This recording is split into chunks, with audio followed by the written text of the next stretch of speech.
Günay Məhərrəmovanın sizə xüsusi bir mesajı var.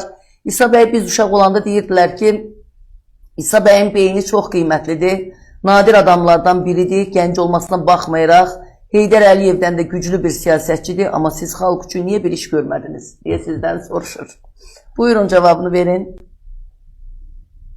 Yəni, buna düşündüyümü desəm bu suala bir növ özünü tərifləmək kimi qiymətləndirilə bilər. Hər halda ümumiləşdirib cavab verməyə çalışım.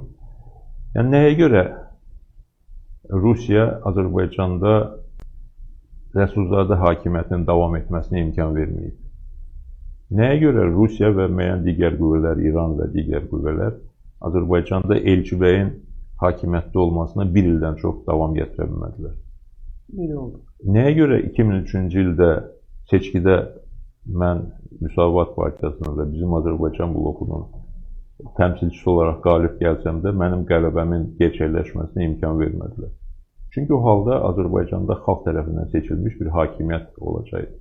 Azərbaycanda xalq tərəfindən seçilmiş bir hakimiyyətin olması isə Rusiyanı da, İranı da və bir sıra başqa qüvvələri də ciddi şəkildə narahat edir.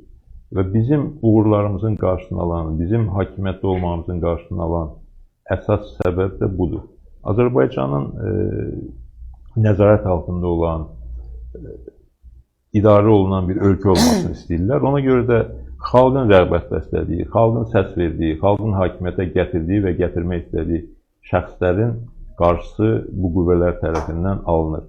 Bu gerçəyi hər kəs bilməlidir. Söhbət İsa Qəmbərdən getmir. Bu gerçəkdən söhbət gedir. Bu gerçəyi hər kəs bilməlidir.